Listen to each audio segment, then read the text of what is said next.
cotxe. Jo ara tinc un poquet de... ho han fet tots molt bé. Estàvem tan nervioses i més, i es molt bé. Això ja estan tots els papers més grans, com sempre. Jo he escollit un poema que es diu Pell de pruna, que no és tan el poemari. Vull dir, quasi tots els poemes que hem llegit són del poemari aquest. Però, a banda de la Nina Libèl·lula, hi ha més poesia escrita, alguna està en Facebook o en el blog Lletres en xarxa, altra encara no està en cap lloc, només en un ordinador, vull dir que hi ha més poemes i alguns poemes dels que s'han llegit aquesta nit no són del llibre de poemes de la Nina Libèl·lula. No recordo ara si hi ha algun del que potser és el meu segon poemari que ja he enviat a l'editorial, que se dirà Poemes de la Nina Mandarina, en la línia de la Nina Libèl·lula, però ara canviem de tema. I també són poemes d'això, de l'amor, del temps, del desig, de totes les coses. El de Pell de pruna encara no està adjudicat a cap poemari. És un poema que jo dic que té entitat pròpia, que va sol, que m'agrada molt i espero que us agradi també a vosaltres. Diu així. Se sent bé? Pell de pruna bruna, fada de l'aiguaneix, dona del vell recer. La pròpia Venus t'enveja,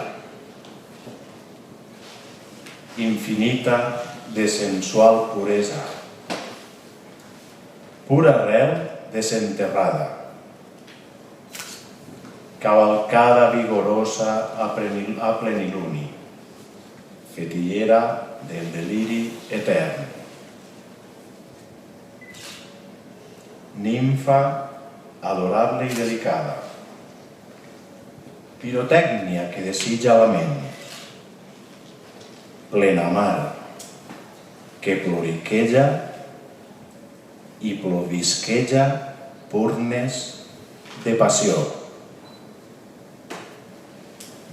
pont de plenitud d'albada, preludi de cuixes en espiral, potència bimotor de la possessió, goja de la predestinació, tàlem de la cambra de tardor, que desesperadament anhela i sempre espera el bes. Fada del brollador, bruna, pell de pruna.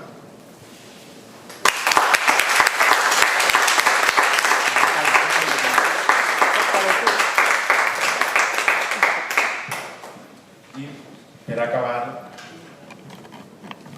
un poema que a mi sempre m'ha agradat molt, que vas llegir en el primer recital al Zira,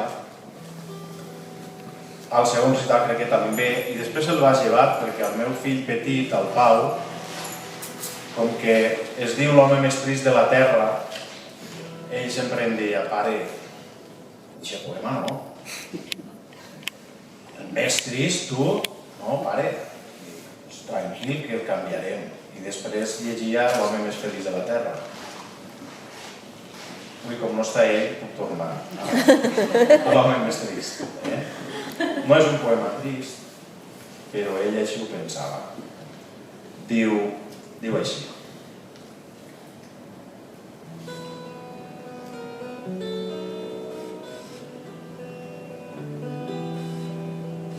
Puc ser l'home més trist de la terra, a la recerca d'un gest clar,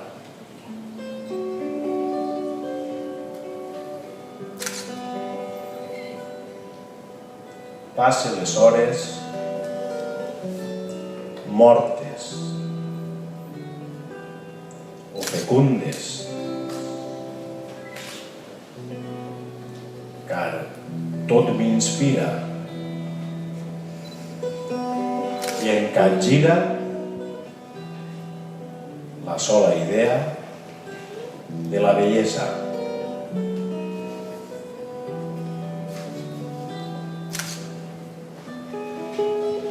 Matant-se a tu,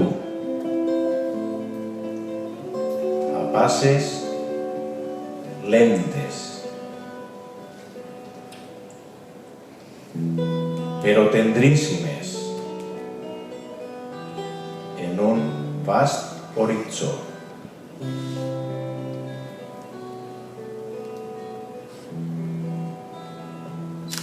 Si tanque els ulls, puc dibuixar la teua imatge que m'acompanya en les hores denses. Puc ser l'home més trist de la terra si tu no estàs.